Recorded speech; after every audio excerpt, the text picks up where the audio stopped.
Hey guys, അപ്പോൾ നമുക്കൊരു soya fry ഉണ്ടാക്കിയാലോ. അപ്പോൾ ഞാൻ സോയ ഫസ്റ്റ് ഡ്രൈ ചെയ്തിട്ടാട്ടോ ഉണ്ടാക്കുന്നത്. ചിലവർ വെള്ളത്തിലിട്ട് തിളപ്പിച്ച് അത് പിഴിഞ്ഞെടുത്ത് നേരിട്ട് മസാലയോട്ട് ഇടാറുണ്ട്. പക്ഷെ ഞാൻ അങ്ങനെ ചെയ്യുന്നില്ല. ഫസ്റ്റ് നേരിട്ട് ഡ്രൈ ചെയ്തിട്ട് അതിന് ശേഷം മസാലയിലോട്ട് ഇടാമെന്ന് വിചാരിച്ചിട്ടോ.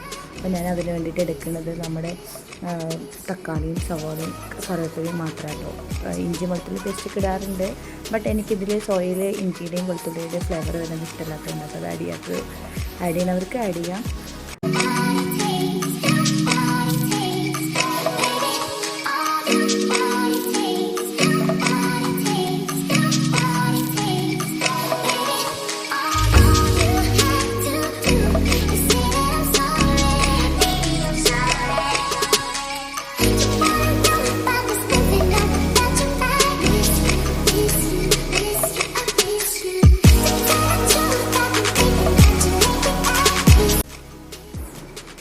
അപ്പോൾ നമ്മുടെ സോയ ഫ്രൈ ഏകദേശം റെഡിയായി വന്നിട്ടുണ്ട് കേട്ടോ.